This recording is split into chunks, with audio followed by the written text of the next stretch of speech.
So welcome to our Think Tank 2022 public lecture series. This month we have great honor and pleasure to have Professor Dr. Sothy to share with us his perspective, especially his initiative on home gardening and school gardening as a social innovation for food security. So Think Tank 2022 lecture series aims to promote dialogue, discussions on peace and security in the Asia Pacific region. And as we all know, food security is one of the key comprehensive security issue that we are facing at the moment due to food crisis, high inflation, and so on. So I think the topic is very typically relevant for today's world, as many societies across the world are struggling to develop innovative solutions to address food insecurity in their countries and communities. So Dr. Sothy have worked a lot on food security, and he have published several book chapters and articles on home gardening and school gardening and food security. So he's the perfect kind of a candidate to share with us this kind of innovative solution to food security. So without further delay, Dr. Sothy, with regards to the concept first, so food security, so how do you define food security? Well, first of all, well, thank you, Vannarith and AVI for having me for this talk again for the second time. Last time it was quite short, but now we have plenty of time, right, to kind of discuss food securities and the roles of families and home garden as well as school garden that could help promote food securities. And good afternoon, everyone, and good evening from Hawaii.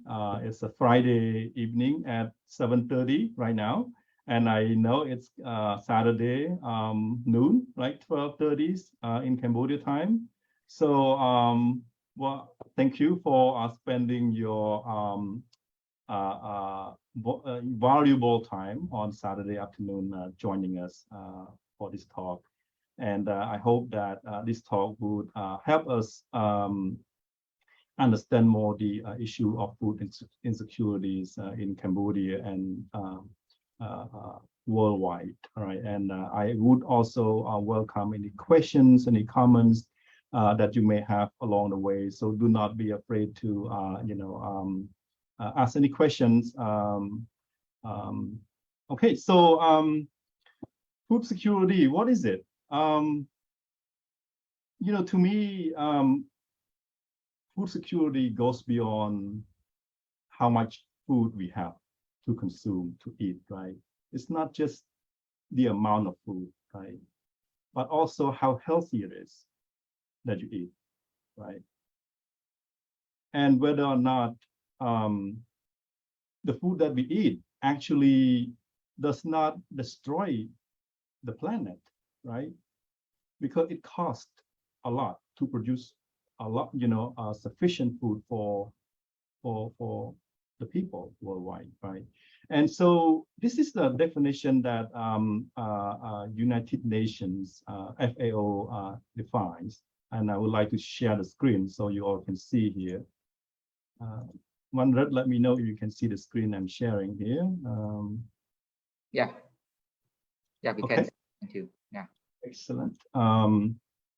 So this is a definition by the Committee on World Food Securities.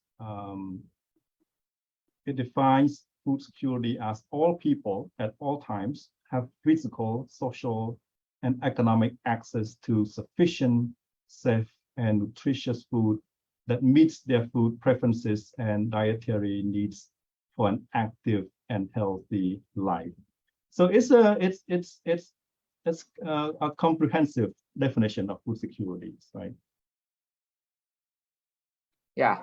So look at the food system or the community-based food security. You you will elaborate on the home gardening. So we start with the home gardening first and then school gardening. So what does it mean, the home gardening?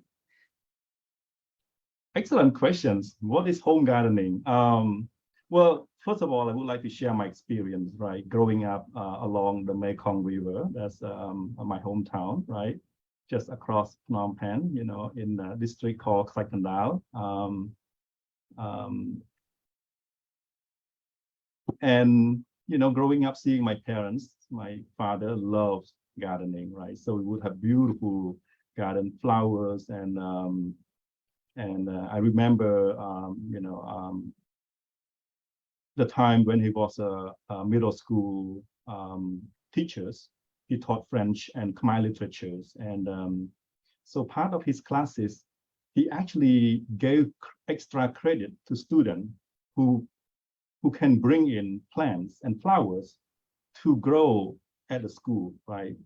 So that's part of his effort. And he would also collect plants and flowers from, you know, the neighbors, right? And anyone in the community that, you know, with the flowers that he's interested in. So growing up, I saw our gardens, you know, full of colors. And one of those days, I remember that people in the village, you know, who got married, and they would just came to my house and asked to take pictures, you know, of the garden for their wedding photos. So that was very memorable, right? And so that's to me kind of influences what I'm doing right now in terms of a program, a community program that I developed called Home Garden Network. So very interesting. So look at the office behind you. We could understand how much you are inspired by green concept, the plants at your desk and so on. So perhaps you are also influenced by your father, who loves this kind of green plants and so on. You think that you are the, you know, you're because of the your father love for plantation and green, so that's why you become like him. I would think so. Yes. And I just moved here to University of Hawaii about 4 years ago. I'm just starting my 5th year here at the university. And so when I got here, you know, professor can, you know, start any project they wanted to, you know, they provide you with startup fund that you can do whatever you wanted to do within the, you know, food, nutrition, and wellness, right? Within the food security part of it. And so I knew immediately what I wanted to do, right? So, you know, gardening. And to me, you know, gardening can be very overwhelming, right? If you do it on your own, it's not easy, right? Especially when you don't have the experience, right? You know, for some people who grow up in the city, right, like Phnom Penh, it just, you know, it's just hard. Like for a lot of people, they never saw how rice, you know, is grown, right? You don't know where fruit come from, you know, like Lucky Supermarket, right? Or Eon, right? And so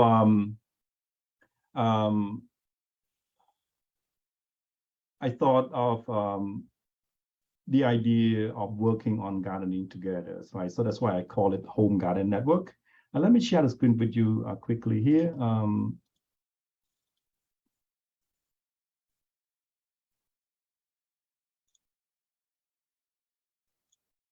Okay, do you see the screen here? Yes. So this is a little community program that I do, especially during the weekend with some of my student interns. It's been fun to get to know the communities, different people. So if you all have the access to Facebook here, we have a Facebook page called Eat Your Own Plants, right? And there's a website here with the QR code you all can scan. So the idea of Home Garden Network is, you know, having a group of friends and families, like 3 to 5 families and friends, getting together and help each other out gardening whenever they're free, right? And it's the idea is to take turns, right, to help each other. So if you have 3 families, they will schedule this week, they will do it at this, family's home, next week with somebody else home, right? And for a few times together. So when you do it together, it's you get things done quickly, as you can see here, right? I mean, 3 friends, 3 family friends got together. It's like in half an hour, they clear everything out, right? And gardening can be very challenging. It's not about growing, planting, right? Before you can plant, you have to like clean the space, right? And it takes a lot of time and effort, right? And especially if you do it on your own, it's kind of very overwhelming and not as fun, right? When you do it together. So as you can see here, some of the picture from our programs here, and we engage kids in the programs, right? It's been very beneficial to little children as well with gardening. They are able to put away their iPhone, their iPad, all of those digital devices, for a few hours, engaging with other children, and just enjoy the natures, right? Touching the soil, right? Feel the soil, right? Learn how to plants, right? With their parents, right? So to me, these community programs really not only allow the family to grow the food, but also connect with their families and friends, right? I know right now we are just working too much. We don't really have much time for one another, right? So gardening actually helps reconnect the families, right? And especially children, right? They have their friends to talk to share, right? And that sharing is very important for young children. From psychological research, is that sharing make us happy, right? The people who share actually feel happier than the people who receive it, right? And gardening actually allow the families and children to learn how to share, right? When people get together, they bring plants, they bring seeds, they bring tips and tools, and story, and they share, with one another. And it's always fun, right, to kind of see, plants grow, right? This, pictures from gardens of our families in the project here. And they're so excited every time they grow stuff, and they share the pictures, with everyone in the group. Yeah, this is a little garden in my balcony. This is a family home here in Phnom Penh, and she's also a faculty member at the Department of Social Work, and she create amazing home garden. This is, to me, this is very innovative, right? Very innovative in using a space, right? To grow all kind of things, right? That you can eat, in a daily basis without really spending the money to buy them, and you can eat fresh, right? Wonderful, wonderful, very interesting. So this is in Phnom Penh, right? Yeah, I try to implement this project collaborating with Department of Social Work, but then we started for about half a year, and then the pandemic hit, right? And so things could not go well, and we'll try it one more time. Yeah. Great. Maybe you should also cooperate, integrate this idea with the Borei, kind of a real estate investor, the Borei owner or management, to introduce home gardening at the Borei across Cambodia would be impactful, I think. I totally agree with that. Yes, if that is possible. Yeah. Mm-hmm. Yeah. Okay, so this is a network that you form. So it's more of a voluntary and a community network, and of course, you also explain the importance of the art of sharing. Sharing ideas, sharing plants and vegetable fruits. It's kind of a happiness, which is quite lacking now, especially in urban setting. Maybe people even don't know their neighbors, So what are the chemistry that you introduce to build this kind of network and to encourage neighbors to talk to each other? Right, that's a good question. Yeah, it's hard to form a network, right? It's not easy, right? It seems like a few people getting together, seems like simple, but it takes a lot of trust, a lot of trust, right? Because this is home garden, meaning you invite people over to your home, right?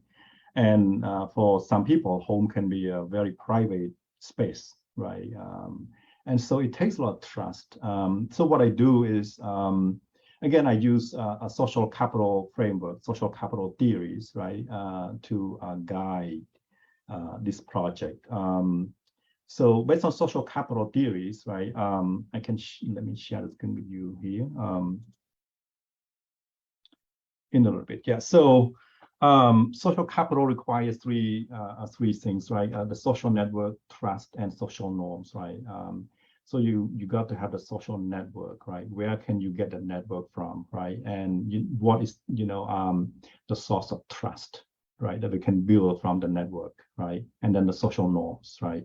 Once the trust and network is formed, then we will have the social, when things, keep happening from time to time again, a few more times together, it creates kind of a norms of, seeing the importance of doing some things, right, together, right?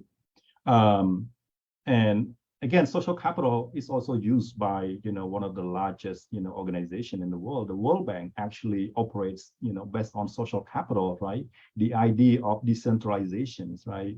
Giving the power to the local communities, right? To build trust from that grassroots level, right? For the, whole country to have the trust, right? So without trust from the community level, the societal level trust cannot be established either, right? And so I actually start off with my own network. That's what I did, right? With some Cambodian families here in Hawaii, and they expressed the interest, and then they talk to their networks. So it's the idea of using the network, right? I mean, that's the idea of Facebook as well, right? Facebook actually was created based on social networks, right? Based on Mark Zuckerberg, who went to Harvard, right? And and the idea is that a student can invite a friend to be part of Facebook. Before, you cannot just join Facebook on your own. You need to have somebody inviting you to Facebook, right? And somebody else will have to further invite, right, to be part of Facebook, right? So that's the idea of social network, right? And you got to have like the email address like .edu, right, to be able to sign on in Facebook, right, back then, right? So I remember I first signed up with Facebook in 2007. So you know how old I am, right? So yeah, back then you got to have a edu email address to be able to sign it up, right? And so I started using my own network, right, to kind of create a network. So I created one very, that ran very successfully, and we had, Cambodian family who were not able to do this regularly, but they volunteer, whenever they're free. And then later on, I actually used my student interns network. So every semester I would receive 2 student interns in my department. So I'm in Human Development Family Studies, and our students are required to do 180 hours of their internships, right? And so I got 2 student interns to help my, to help run this program for free, right? Every semester. So I actually asked them to, and they're from local communities here, right? They're from Hawaii, most of them. And so, and they know people. And so I asked them to create their own network. That's the main task. And to run, after creating a network, they would run the projects, and usually during the weekends, right? And it's a lot of fun getting to know like different people in Hawaii, right? And different part of Hawaii. Interesting story. Yeah, trust building, social capital as the foundation for kind of a community network. It's listening to what you describe. It's also very critical to what we call community resilience, right? So these projects not only contribute to the food security, but also resilient resilience. And as we have been experiencing this COVID-19 pandemic, you know, the concept of resilience become a kind of a key policy words. How to build a community resilient, how to build a national resilient, how to build international resilient. So maybe can you connect a bit on this social network, home garden network that you establish, and how it contribute to a community resilient, and what are the lessons learned, and maybe in the future we can bring this model to Cambodian community too. Absolutely, yeah. So, I mean, resilient idea is based on you know, it's defined as the ability to cope during challenging times, right? So home gardening actually give families and communities skills that they can deal with, that they can use to deal with situations during the challenging times, right? Such as the pandemic. So, and so, you know, I have heard families, based on the data, we did, we collected the data after the, a few rounds of activities. They mentioned how, because of the network that they created, the people they build a relationship with, they're able to connect actually during the pandemic by phone call, right? They could not see each other, but through phone calls, they feel like more connected ever than before, right? The friendships during home gardenings, right? After like doing together for 3 to 5 times, right? And they mentioned how, they could talk on the phone with one another about, providing and sharing tips, about gardenings, right? And guess what? During the pandemic, seeds were gone from the store. People flocked to buy seeds, right? People started to grow suddenly, right? People started to see the importance of growing their own food, right?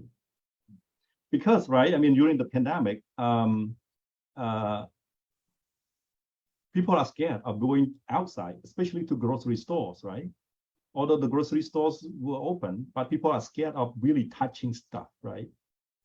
So people started to see the importance of eating food from their backyard, right? Fresh and clean, right? Yeah. And so to me, it's resilience itself, right? You're providing skills to people that they can cope with, that they can deal with during difficult times like the pandemic. Yeah. And also mental health and psychological supports too, right? Yeah. Absolutely, and also I have heard, families who, who said that they started to feel comfortable sharing, produce, vegetable from their garden, right? Than before, right? I mean, sharing is not an easy thing to do, right? I mean, in collectivistic cultures, like in Asia, for example, I mean, people are more comfortable sharing, but for people in individualistic culture, it's hard for people to start that initiative, right? Sharing, because when you try to share something and then you get rejected, like people don't want it, then you feel like rejected, and that feeling hurts so much, right? When you feel rejected, right? And so people in the network actually, feel like they get used to the idea of sharing. When you have a lot of vegetables, right? A lot of chilies, you feel like I can't eat all of them. So you got to have some, right? Help me eat some, right? So, the program actually gives people a sense of sharing, familiarity with sharing. And so during the pandemic, actually, one of my participants said, they were like talking to the neighbors, like, hey, I have some plants, would you like some? Or I have some vegetable, would you like some, right? Interesting. There's now moving to school gardening, and we have a question here on the chat box. So first start with the definition of school gardening, and then come to the question of space, because of many schools, perhaps in urban area in Cambodia, do not have much space. So how can we introduce this school gardening? Of course, in the rural area in Cambodia, we have much space, but not in the urban area. So please, Dr. Sothy. Right. Well, I mean, school garden is not new, right? It's not new. I mean, we've been doing it for a long time, but the problem is it's not sustainable, right? It's not sustainable, and for schools that run school gardens successfully tend to have a school principal who are willing, right? Who are willing to do it, right? And again, you know, student and teachers. So it depends a lot on personal factors, right? I mean, if if you are principal and you love gardening, you would push that forward. You would try to engage, right, the teachers, the students, the community together to sustain the gardens, right? But usually, school gardens are not very sustainable because it requires a lot of effort, right? Weeding the grass, right, and watering, right? And then what happened during the school break, vacation, right? For 3 months, right? Who's gonna take care of the gardens? It's gonna all die out, right? And so it's very challenging. Even in the United States, right? There are a lot of resources out there, but school gardening has been very challenging, right? And usually it's very conceptual, right? Students would have about 1 hour per week, or 2 hours, and some of them never even touch the soil. It's just like learning by seeing, but not really doing very much, right? And it's hard. It's hard to sustain it, right? And right now, World Food Program, right, WFP, actually supporting over 1,000 schools in Cambodia, right? And again, very small percentage, right? It's not a lot, 1,000 schools, right? With school meal, and about half of those schools, a few hundred schools actually have school gardens supported by the World Food Programs, right? And it's been very beneficial. And I can also share, with the audience school garden from one school, so that you can have a picture to see how it looks like, right? So this is very recent.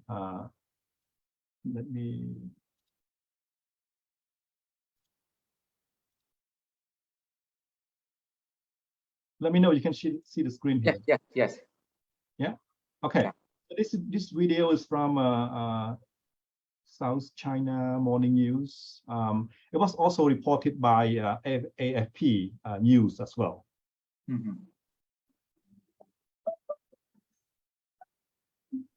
Can you enlarge the video a bit?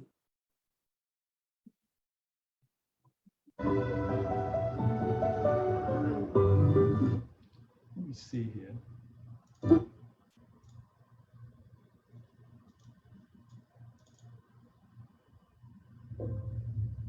Miley.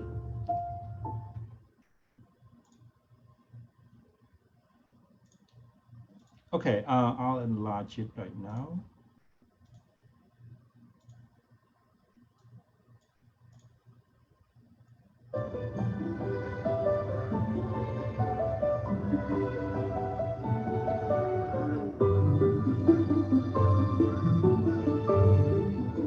Nó trong phùm dừng trong ní thì rằng từ xa cái cỏ chẳng đây ở bên bàn cầm thi này nó ai thôi ơi kết bànตัวlà rực thầm rực rần ai thôi ơi kết bàn mô riêng bàn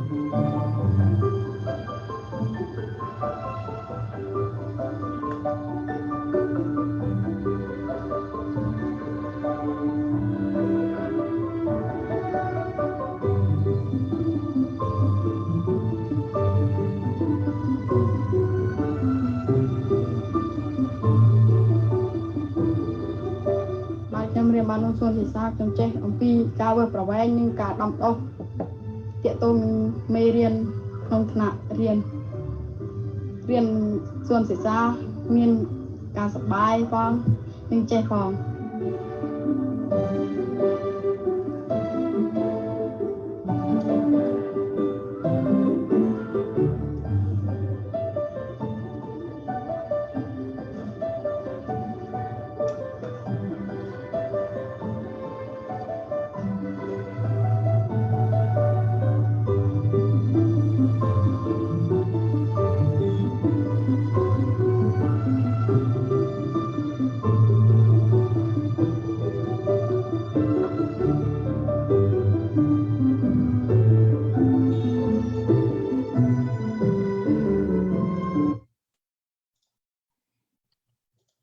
Very interesting case. In which part of Cambodia is that school gardening? I think it's Siem Reap. Siem Reap, okay. This can be a kind of a role model or kind of best practices, perhaps, that we can learn from.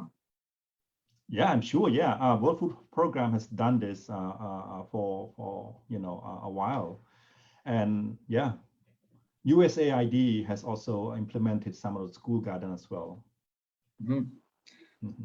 So perhaps we need to document more of a scientific research on the lesson learned, looking at the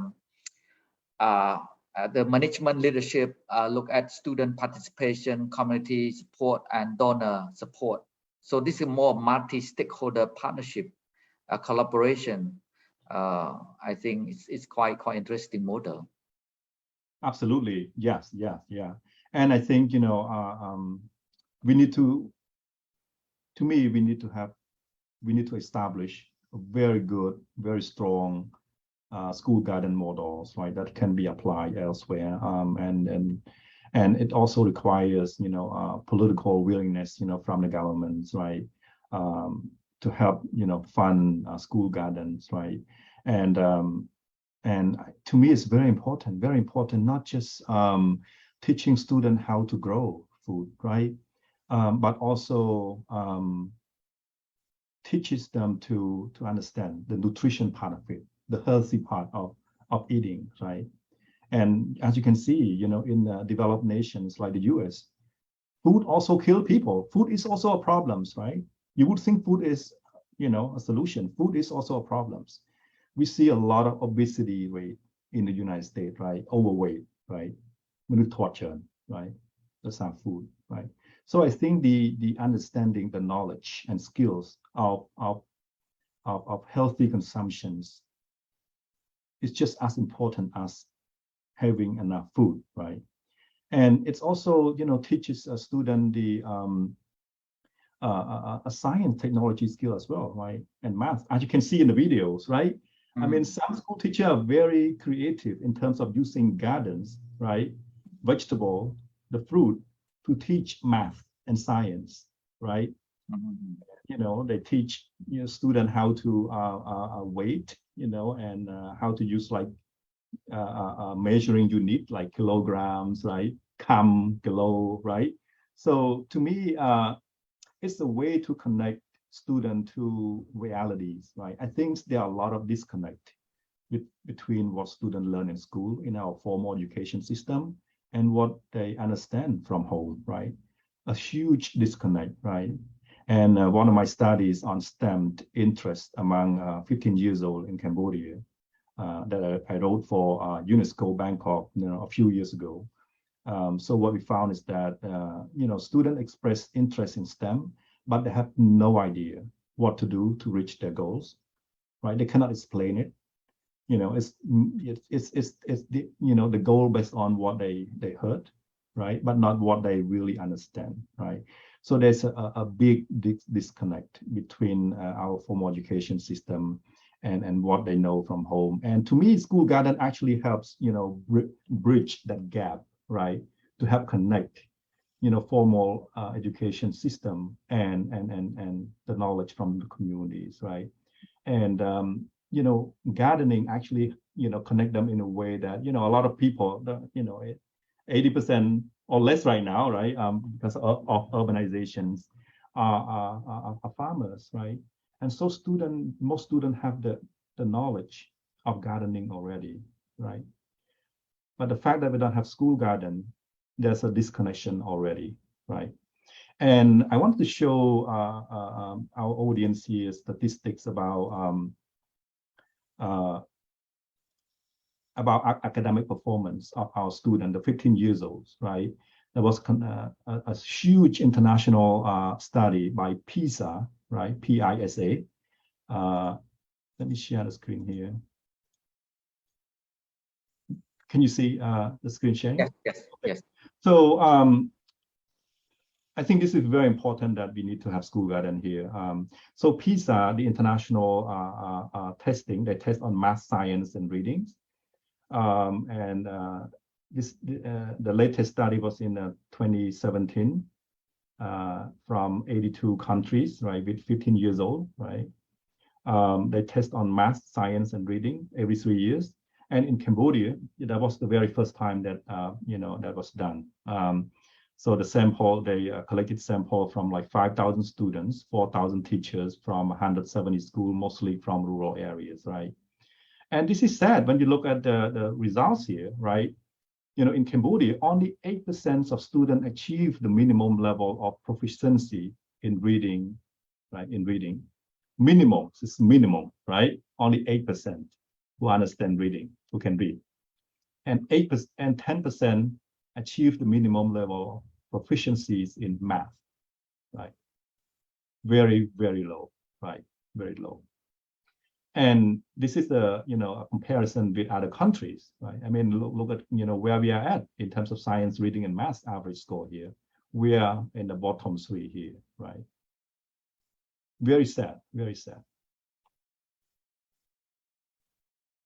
I forgot to include another, yeah. And so, another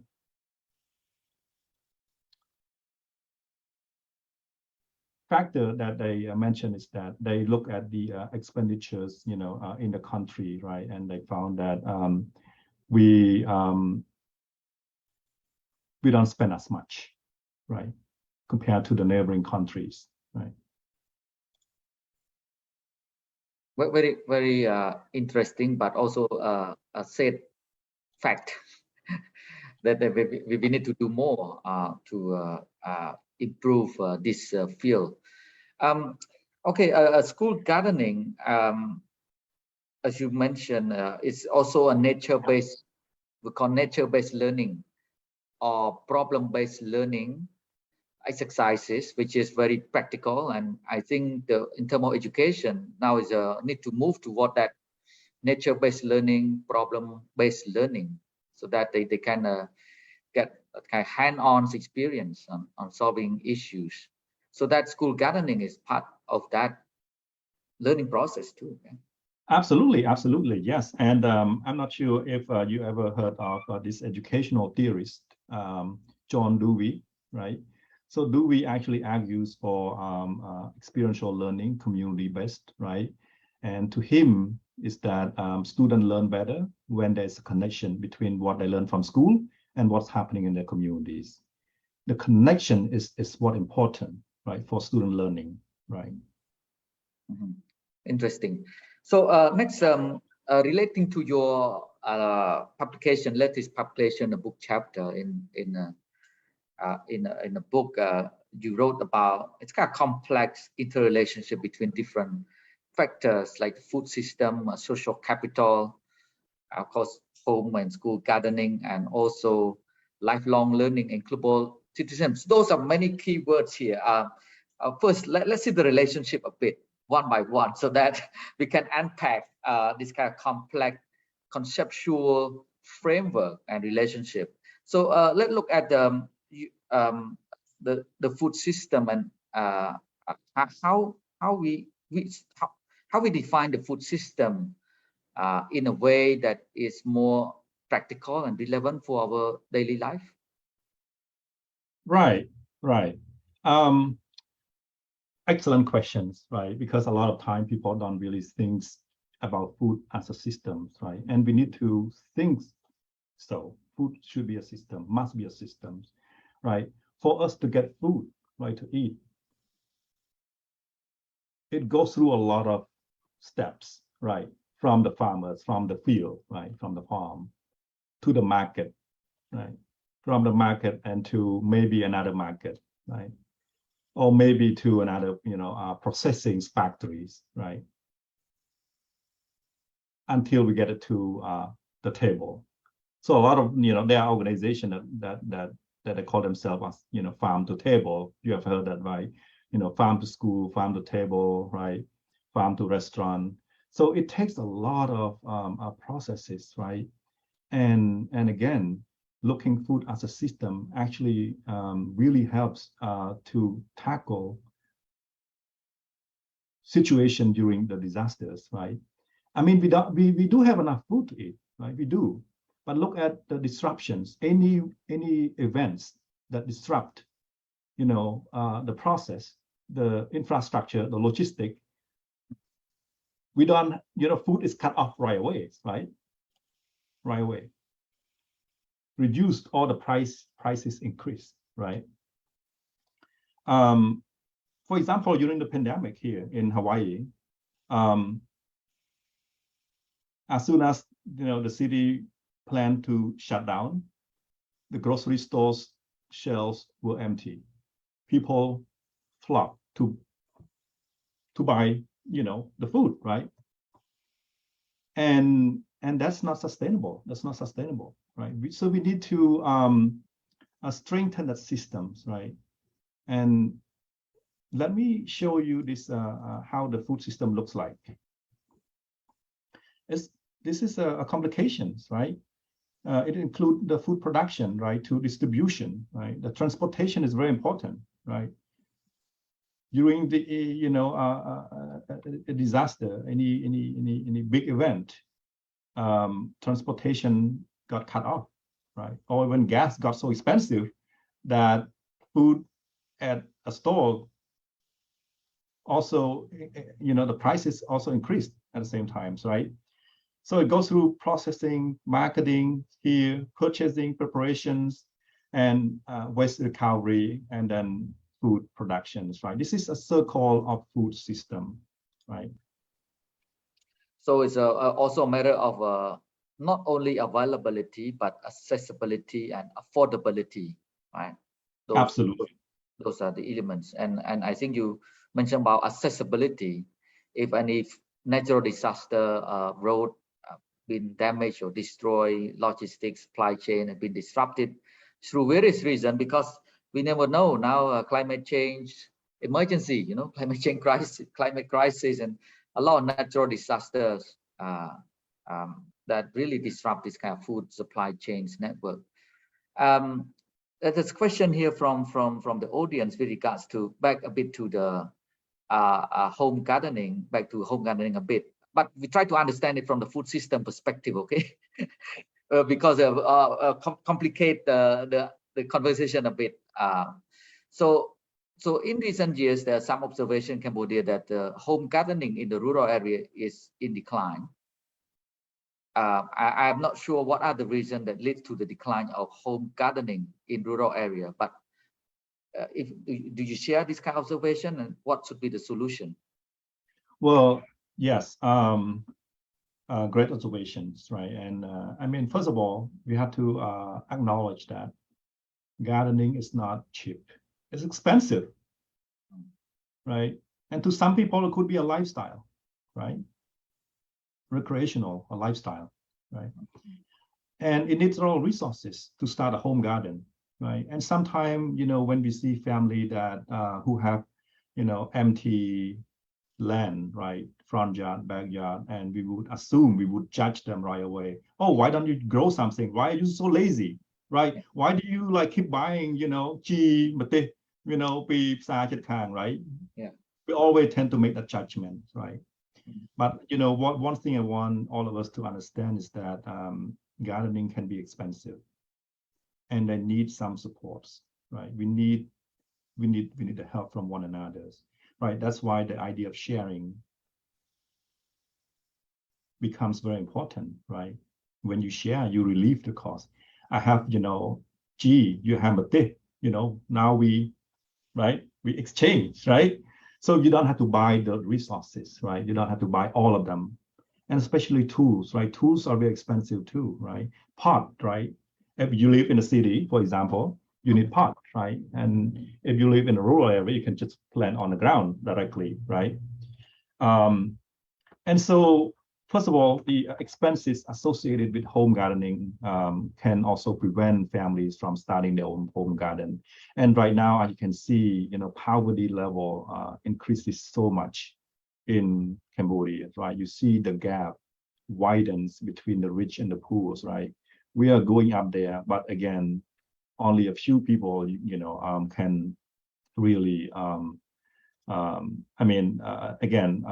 a few percentage of people, right? But the rest of the people in the country are suffering from poverty, malnutrition, right? And with all of this poverty, right? You see people migrate, to work, elsewhere, right? If they are in the countryside, you migrate to the city, right? To work, right?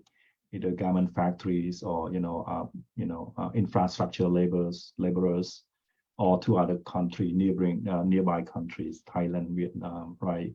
Especially Thailand, right? And that's why those are some of the reasons that prevent some people from starting their own home garden. And again, when we are talking about climate change, you see, the world's getting warmer and warmer, right, from time to time. And again, gardening, a garden needs water, right? And water is expensive, for some part of the country. If they don't live close to the river, then access to water can be very, very expensive, right? So it's not easy. Yeah, not easy. So look from the behavior insight or behavior change. You mentioned about this kind of identity, right? A kind of image. Looking at the house and the surrounding area, if you have plants, vegetable, then you have good image in the society, in the communities. So this also relate to behavior change, right? But perhaps we need to have a social movement on this also, in addition to technical issues such as technology, knowledge, and support mechanism. Perhaps at the individual level, maybe behavior change, perception change also can contribute to this process. Right, absolutely. I mean, that's why I think school garden is very important here, right? I mean, school garden can be a good exposure to the students, right? The first place, they learn how to practice, they learn how to experience, all kind of possibilities, right? I mean, if you do it right, student can learn math, can learn science, right? Can learn architecture, can learn about engineering from the school gardens, right? Right? To create school garden, you need, right, to have a space you need to design, which is, architectures, right? Engineering in terms of irrigation system, how do you get the water into the gardens, right? And science, how to, kill those pests that eat your plants, right? You learn how to measure the water level, the pH level in the soil. You learn how to test the health of the soil, right? And I think that, that would be a good exposures, right, to the student that would lead to their behavior change, right? They would share the practice with the parents, right? Interesting. So yeah, I'll come back to your book chapter on a concept of this kind of lifelong learning and global citizenship. So how you connect this home gardening, school gardening with the lifelong learning and global citizenship? Yeah, so this is our recent chapter that was published in this edited book called Perspective on Lifelong Learning and Global Citizenships. And so the way I connected home gardening network to global citizenship idea is that I mean, food sustainability doesn't have to start off top, from the top, right? The governmental level, right? We, as an individual citizen, a local citizen, can do something to contribute to this larger effort of food securities, right? So by doing our part, engaging our part in growing our food, we are playing a role toward relieving food insecurities, right? So it's about engaging, right, in your local, communities through home gardening, right? What can you do to contribute to the societies, right? And again, most of the time when we talk about food sustainability, food security, we are talking, most of the time we are talking about, we are referring to structural level, right? The policy level, right? The infrastructures, right? All of these giant, mega structure, right? To help move the food around, right? But again, like, earlier question that you mentioned, the individual people's attitude and behavior and attitude of people, the human aspect of the food system plays a huge role, right, in food sustainability, right? Regardless of, like I mentioned earlier, regardless of how much food we have, but if you don't know what to eat, how to eat it, right? You can be very ill by eating the food, right? You can get sick, right? Like obesity, overweight, right? I think, we should take into account the human aspect. We need to talk more about human behaviors, right? What can we do, right? Starting off from the family level, because families are the place to create the world citizens, right? And if they don't really know, if they don't have, if they don't have good understanding of what food security is, the children growing up to be unhealthy. And what can they do to contribute to this, global challenges of food insecurities? It's impossible. Very interesting, the human aspect or human dimension of food security, that I think most of the time we neglect that dimension. We look at the food security from, how to say, from the policy and from the food itself, availability of food, not so much I think the health dimensions and of the food and so on. So this relates to the lifelong learning concept that you put in your book chapter, the lifelong learning, and from the family to the school to the society, so different layers of learning process. And I use the word a lifelong learning here. So it means that as the food system change all the time, I believe the food system change all the time, and the human attitude change, technology change. So we need to keep learning, right? So is it part of that lifelong learning concept that you try to connect the food security with lifelong learning? Right. Again, it's connected to the idea of global, citizenships, right? Global citizenships requires, citizens to be reflective, to be imaginary, right? To be engaging, to be active, right? To see the problem in the community, trying to find a solution to solve the problems. And that requires a lifelong engagement, right? It's a lifelong engagement, right? Interesting. So if we look at the global scale now, there's a quite remarkable movement of a vegetarian. In Europe in particular, I'm not sure in the US, but in Europe, Australia, several societies in Asia, a vegetarian become a kind of a new culture, especially for the young people. And one of the reasons for it is, of course, health.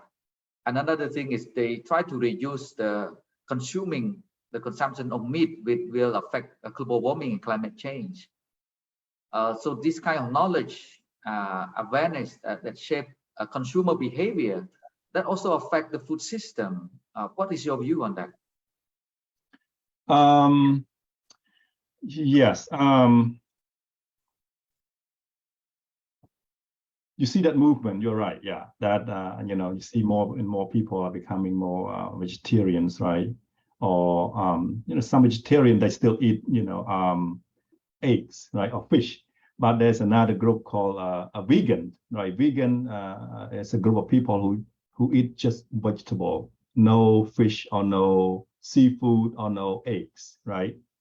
So vegetarians can eat fish, can eat eggs, right, or seafood, right, except meat, right? I think, you know, there one of the things I can think of is the fact that you know, they're first of all they're concerned about the you know, the life of animals, right? First of all, you know, many people I talk to, they see the kind of cruelty in terms of, you know, killing animals. You know, the practice of killing animals is very you know, inhumane, right? And also the environmental impacts, right? I mean, if you look at a cow, right? One cow, to raise one cow, right? Until they produce the meat for us to consume. One cow actually drink between 180,000 liters per their lifetime, just one cow, right? Between 180,000 to 340,000 liters per cow, right? And per day, they would drink about 50 liters on average, 50 liters per day. That's a lot of water, right? That's a lot of water. And again, to feed the entire populations, right? We need a lot of water. We need a lot of cows, right? So water is part of the environmental impacts, you know, from food consumptions, right? From the livestock, right? And the environmental impact from the gas emissions, right? Cows actually contribute so much to gas emission, the greenhouse gas emission effect to the earth, to our atmospheres, right? Through the burps, right? You know, right? Methane, you know, that is methane, right? Coming out of the mouth, and also, you know, the fat from the cows, right? That's add a lot of greenhouse gas emission effect, you know, to our earth, right? That could lead to the warmth of the earth, right? The heat increase of the earth, and the methane that released from the cows, actually it takes up to 10 to 12 years for it to be gone from our atmosphere, for it to be dissolved, right? It takes a long time, right? And you probably have not seen much, you know, many cows being raised, you know, for meat consumption. But in the US, you know, I encourage you to look up, you know, YouTube videos on how they raise cows here in the US, right? I mean, people in the US eat so much meat, right? The beef, right? I mean, that tastes great, right? But I mean, look at the practice of raising the cows. It looks very inhumane. It looks very cruel, right? And it's a lot of cows, right? I mean, that's so much meat that people consume every day. And now you can calculate how much water that these cows consume, right? A lot of water, and also the gas emitting from their own body. So home gardening and school gardening can contribute to the fight against climate change too, because we have more fresh vegetable, right? Absolutely, yeah. I mean, not to say that, you know, we you know, should stop eating meat. You know, we could still enjoying our meat. I like my steak, of course, but we need to try to find a way. I mean, scientists right now are actually finding a way to feed the cows in a way that could help reduce that greenhouse gas emission effect, right? Yeah. So now there are studies that trying to experiment using seaweed, you know, to feed the cows, in terms of instead of using grass to feed the cows. So they found, you know, at least 20% less of gas emitting from the cow by eating the seaweed. Mm-hmm. So, Yes. more and more Because study right now. Yeah. Yeah, in terms of nutrition, if you have intakes from vegetable, for instance, so of course, automatically you don't need to eat so much meat, right? So you have more balanced food and healthy food because fresh vegetable is always an important source of nutrition for human being, right? Absolutely. Yeah. So yes, with regards to this, I mean, moving from the local a bit to the national level, policy makers at the government level. So of course, they put food security as one of the government policy priorities, right? But of course, we need innovative thinkings, innovative ideas of looking at food security at the national policy level. What are the gaps that you have found so far at looking from the public policy? What they need to do more to revise the public policy that can better respond to food sustainable, more resilient, and more inclusive also? Right. I mean, first of all, to promote food security, we need to promote a local food system first, right? Local food system is very important, right? Because in any event, food is not going to be disrupted by it because it's local, it's locally produced, right? Right. And so we need to strengthen that, right? But to do that, we need investment from the government, right? I mean, school garden. I mean, again and again, we need to strengthen that, right? Really, the government should really spend resources on school gardening. Again, first of all, it help connect, the student to their actual, life experiences, right? And that could help them learn better. As you can see, the statistic of their, reading and math and science testing, right? The government should put more effort into building this school garden, right? Not to depend on, non-profit organizations so much, right? Because it's not sustainable. They could only help, for a few years, right? And then they're gone, right? And then recently, there's this, I think last year there was a summit, the very first time ever that the UN called for the World Summit on Food, right? And I can share with you here with the video of the Food Summit of how every one of us can be a player, to promote our food security here. So that was last year, right, Dr. Oh, last year, yes, yeah. Okay, interesting. You don't need an invitation. And I think that's the beauty of the Food System Summit. To me, the UN Food System Summit is the opportunity to help us achieve the SDGs. Connecting, catalyzing, sharing, discovering. It's a people summit and it's a solutions summit. This summit seeks to have inclusion of the youth, marginalized people, communities that are not regularly engaged in these types of summits. The summit is really a timely opportunity for us all to refocus to ensure no one is left behind. By putting the dignity of those who produce and distribute our food first, we can change the whole system going forward.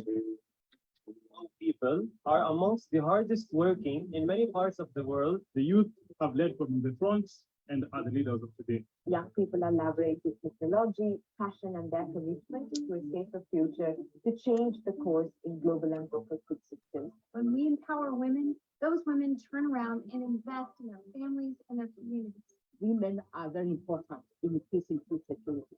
Resources, money in the hands of the women, that's how we change the world.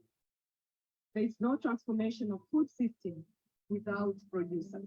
It's the next generation of our farmers who are being called into action. It is critical that our farmers and ranchers are seen at the table as leaders in their own right. 70% of African adults work in agriculture and agribusiness. If they aren't doing well, then Africa isn't doing well. It's very critical to see how as indigenous peoples we can change the narrative. We gathered now to recognize that the indigenous population have something to teach us. Let's listen to the indigenous people. Let's help them help us preserve our earth. Teresa, since my initial call for this summit, you have responded with energy, ideas, and the willingness to forge new partnerships. Voices of the indigenous people, of civil society, of business, of our member states here in Rome, in New York, and more especially in our countries. Each and every one of them has underscored the importance of action. Nobody can do everything, but everybody can do something. The next 9 years is about really coming through. So people, let's go. We all know that this future is in our hands. Let's go get it. Listen to your vegetables and help the planet. You get it, Mooch? You ain't done it yet. Interesting. So since this is the first summit, I encourage our audience to look to the discussion and dialogue, because I think it's very important to share knowledge and best practices. And the objective of our think tank 2020 public lecture series to create platform for knowledge sharing. Because it's part of lifelong learning. Keep learning and keep exploring new knowledge. And looking at this kind of the video highlighting some of the key message there is the local knowledge, indigenous knowledge, also very important, but how to empower this local knowledge. And let's say traditional medicine is part of the health security as well when it comes to traditional knowledge. So this is a partnership at the global level, at the UN level, and also at the national level. Let's say maybe we can have a partnership between Ministry of Education and Ministry of Agriculture to promote this school gardening, make it as a movement in Cambodia, and learn from this process, and we can share with other regions and other countries in the world. And it's part of food diplomacy for Cambodia, food diplomacy, because it's not only how to cook food, but how we can share food, part of food diplomacy. So hopefully Cambodia can move to that direction. So now we still actually, let me connect to that. Yes. Prepare a solution for you for please. AVI. Yes. AVI. Yes. Something that AVI can do, right? So this is great. This is I would see the part of solution. I mean, this is I call the Asian vision of food securities, right? I mean, we could start off with countries in the Mekong regions, right, collaborating, right?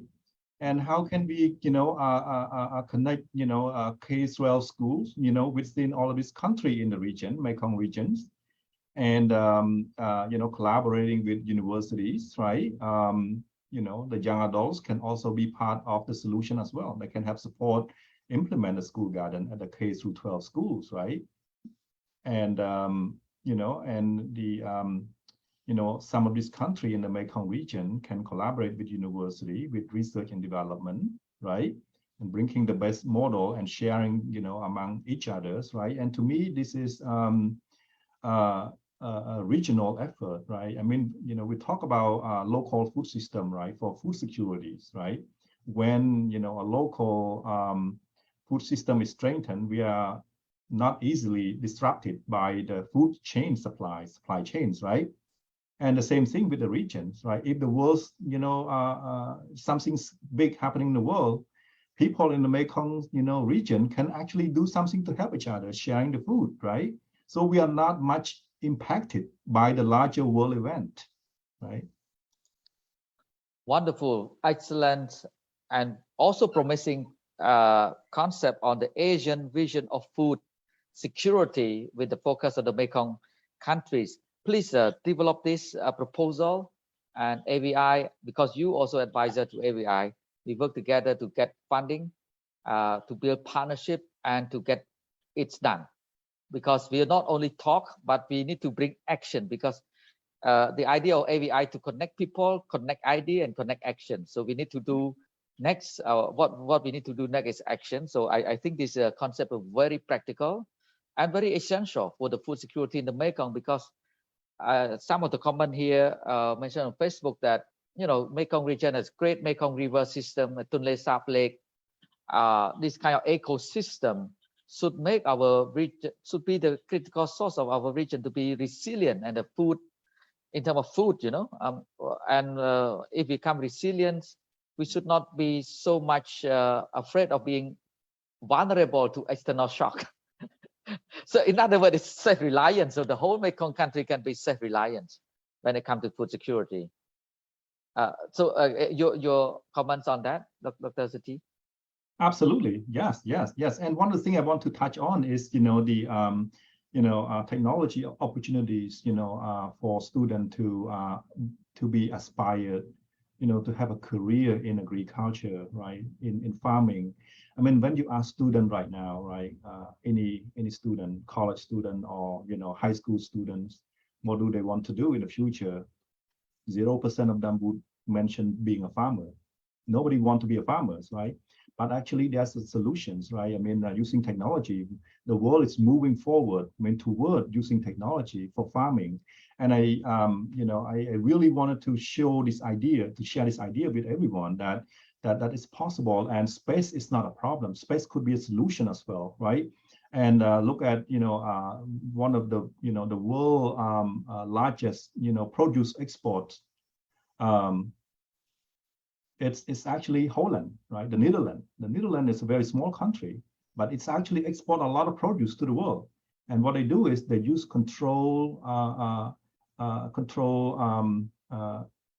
environment garden, like a greenhouse type of garden, right? And this is a few minute video. I want everyone to see this, how wonderful the idea is, right? In terms of space and in terms of water usage, right?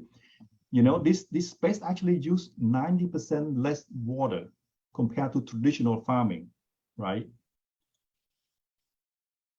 All right, here we go.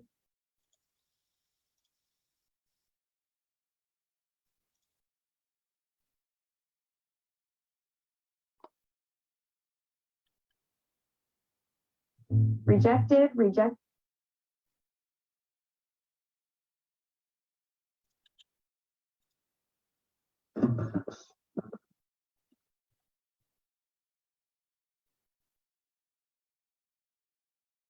Nothing quite like the beauty of a vine-ripened tomato.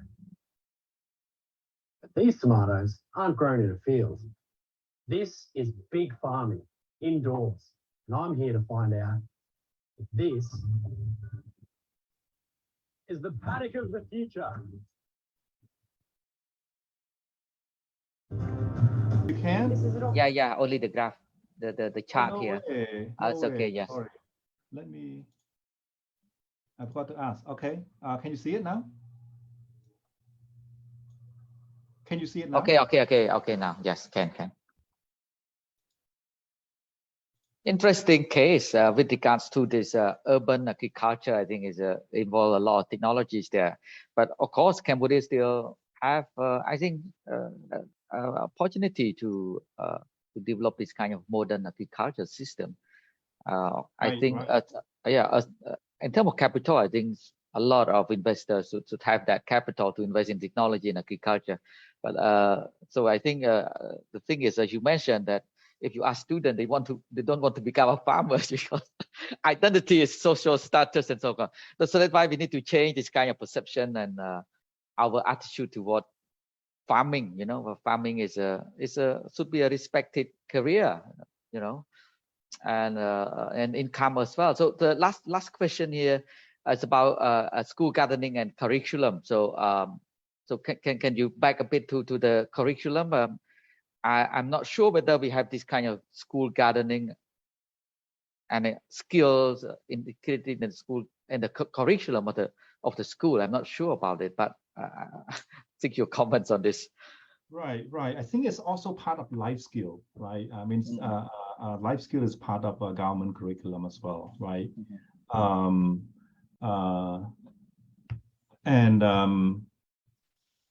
But there are different types of life skill, right? Could be from I've seen some school doing like sewing, cut day, some school have school gardens, and some have like computer training, right? ICT training. So those are part of the life skills. And again, I think it's up to the school with their resources, to implement it or not, right? And as you can see that World Food Program actually support school gardens, right? Mainly just school garden, right? And so only a few hundred schools, right? And so it's not widely available, right, at all schools. And so, I think we need to have the integrated, curriculums here, right? And I think, school can actually use the garden to kind of teach the student in different subjects, right? Science, biology, right? Math, engineering, all kinds of things to, we are on the path to promoting STEM education now, right? And so, garden can be part of it to help motivate them, to reach that stage. Interesting. So more integrated learning, integrated curriculum design. Right. Yeah. And I think that, technology, as you can see, as you just saw right now, with collaboration, right, with universities and institutions within the Mekong region, I think we can make that a realization. We could. Yeah. And some questions that, people ask is, how realistic is that? How realistic is, I think it's realistic. It can be done. It can be done if we have the willingness, to take it on, right, to collaborate. And as you can see in that, the UN summit, right, on food system, that we cannot do it alone. We need to work together, right? We need to work together. And if we're talking about school or garden, it's not just the school job, right? Not the teacher's job, the principal job, but it's the whole community. How can we connect school to community, to families, right? And just talk about how, a lot of families do not have access to home garden. They don't do it. And again, it's expensive. And what if school garden can further distribute, the plants, the soil, the composting from the school to the family for free, right? Through the children that can bring home, right? So, if we do that as a system, collaboratively, I think, this can be done realistically. It could. Yeah. Thank you very much. Many food for thought. I think I myself and the audience have learned a lot from Dr. Sothy, and it's kind of inspiring ideas, and we tend to neglect and take it for granted all the time. So now I think you wake us up to think about the food security and food system in more holistic way. And then the Asian view of food security in the Mekong, that is something that is your baby. And we at the AVI will carry on this, developing concrete action plans to realize your vision. So cities, perhaps we can announce the birth of the Asian vision of food security in the Mekong, which founded by Professor Dr. Sothy. And AVI. Yeah, AVI. And AVI will start working on these ideals, and we want to see impacts on the ground. Actually, we don't want just talk. We want to walk the talk, not just talk the talk. So want to see impacts on the ground for the benefits to the people in the Mekong, in particular, Cambodia and the Mekong countries. And this is the new chapter, I think, for the identity of the Mekong, identity of Cambodia, that we will become a food resilient country and the region. So that is our future. And once again, thank you, Professor Dr. Sothy, for sharing your perspective with us. And we have been inspired by you, and we will carry on with some practical action on the ground. So once again, thank you for those who raised questions, and looking forward to meeting you again, either in person or virtually, Dr. Sothy, and always welcome to Cambodia. And we will talk more about this project moving forward. So thank you. Thank you very much. Yes. Yeah, thank you too for having me. Yeah, it was great. Thank you. Thank you. And would like to call for the close of this think tank 2022 public lecture series. It's a monthly public lecture series focusing on various topics relating to peace and security in the Asia Pacific region, especially the Mekong and Cambodia. Thank you very much for joining us. Thank you. Yeah. See you Bye. next time. Okay. Thank you.